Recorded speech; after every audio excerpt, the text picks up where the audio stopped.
Hello అండి, నేను ఇప్పుడే బార్బ్రిక్ సినిమాకి వెళ్ళాను. థియేటర్లో 10 మంది ఉన్నారు. 10 మంది దగ్గరికి వెళ్ళి నేను డైరెక్టర్ అని చెప్పకుండా ఒక్కొక్కరికి అడిగాను, భయ్యా సినిమా ఎలా ఉందని. సినిమా చాలా బాగుంది అన్నారు. నిజం చెప్పండి భయ్యా, నేను డైరెక్టర్ని అని అంటే, సార్ డైరెక్టరా మీరు అని హక్ చేసుకుని సినిమా చాలా బాగుంది సార్ అని అంటే నాకు కళ్ళలో నీళ్ళు ఆగలేదు. ఎందుకు మరి 10 మంది థియేటర్లో ఉన్నారు, 15 మంది థియేటర్లో ఉన్నారు,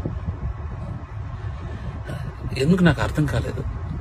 అంటే ఏం చేస్తే వస్తారు? నేను ఇంత 2.5 ఏళ్ళు పిచ్చుకొక్కలా కష్టపడ్డాను. 2.5 ఏళ్ళు. మీకు ఒకటి చెప్పాలి, నేను నిన్న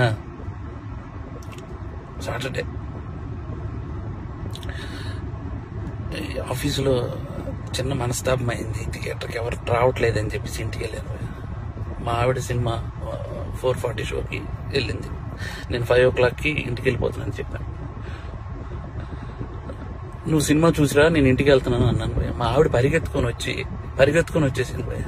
నాకు అప్పుడు అనిపించిపోయింది, నేను ఎక్కడ మనస్తాపానికి చెంది ఆత్మహత్య చేసుకుంటారేమో అని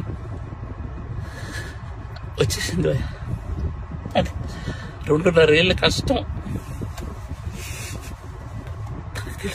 తనకు తెలుసు.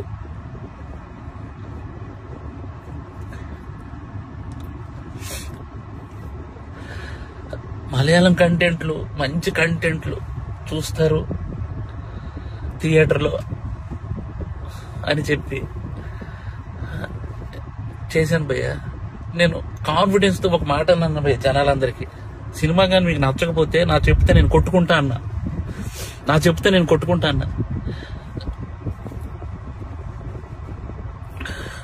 నేను కొట్టుకుంటానంటే కూడా జనాలు రాలేదు భయ్య. నాకు అర్థం కావట్లేదు, ఇప్పుడు జనాలు రావట్లేదు అని అంటే ఏంటి అర్థం?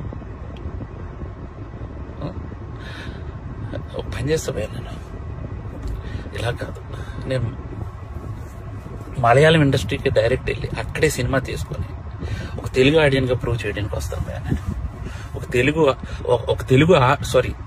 తెలుగు ఆడియన్కి సినిమా తెలుగు వాడు తీస్తే ఎలా ఉంటుందో చేసుకొని వస్తాను భయ్య. మీరు మలయాళం సినిమాలు అయితేనే వస్తున్నారు భయ్య, అర్థమైపోయింది నాకు. అంటే పరభాష చిత్రాలు కంటెంట్ సినిమాకి ఒక్కసారి వెళ్ళి బాగాలేదంటే నేను ఒప్పుకుంటా భయ్య.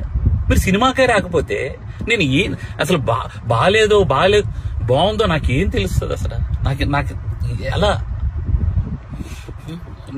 ఈ ఛాలెంజ్ నేను తీసుకున్నాను, నేను అది రిటర్న్ తీసుకుని నా చెప్పుతో నేనే కొట్టుకుంటాను. నా చెప్పుతో నేనే కొట్టుకుంటాను. చాలు భయ్యా, చాలు ఉంటా బాయ్.